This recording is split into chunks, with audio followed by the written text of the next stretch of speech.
اس لیے نبی کے صلی اللہ علیہ وسلم فرماتے ہیں لیس الخبر کالمعاینہ، کہ خبر جو ہے ایسے نہیں ہوتی جس طرح کہ آنکھوں سے دیکھنا ہوتا ہے۔ اچھا، آنکھوں سے دیکھنے کے بعد آخری سٹیج حق الیقین کی، وہ کیا ہے کہ جب آدمی کسی چیز کو چکھ لیتا ہے، اس میں ملوث ہو جاتا ہے۔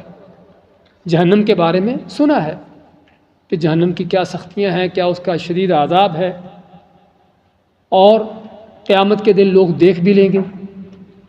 قیامت کے دن سبھی لوگ دیکھیں گے، جس طرح فرماتا ہے ثم لا ترون الجحیم، کہ یقیناً ضرور تمہیں جہنم کو دیکھنا ہوگا، کافر کو بھی مومن کو بھی۔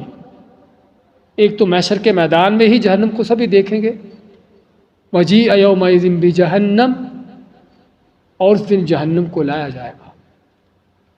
اللہ کے نبی صلی اللہ علیہ وسلم فرماتے ہیں کہ جہنم کو فرشتے کھینچ کر لائیں گے 70,000 زنجیروں سے، ہر زنجیر کے ساتھ 70,000 فرشتہ ہوگا۔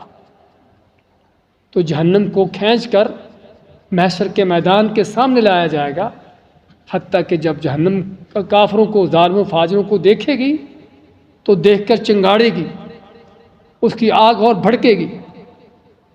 اور یہ وہ مرحلہ یا لمحہ ہے کہ جب آپ ماتے ہیں کہ حتیٰ کہ انبیاء بھی گھٹنوں کے بل گر پڑیں گے، یعنی ایسا خوفناک، دہشتناک یہ لمحہ ہوگا۔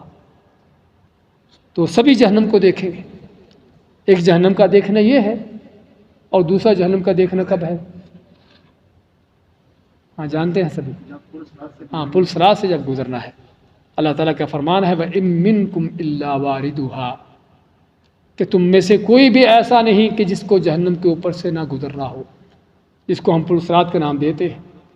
ہر ایک کو وہاں سے گزرنا ہے، نیک ہو یا بد ہو، انبیاء بھی، رسول بھی کیوں نہ ہو، سبھی کو اس سے گزرنا ہے۔ تو یہ جہنم کا دیکھنا، ہر ایک کے سامنے جہنم آئے گی، تو اس کے بعد اللہ تعالیٰ لا ترون الجحیم، کہ یقیناً تم کو ضرور دیکھنا ہوگا جہنم کو، ثم لترونها عین الیقین، پھر تمہیں اسے ضرور دیکھنا ہوگا یقین کی آنکھوں سے۔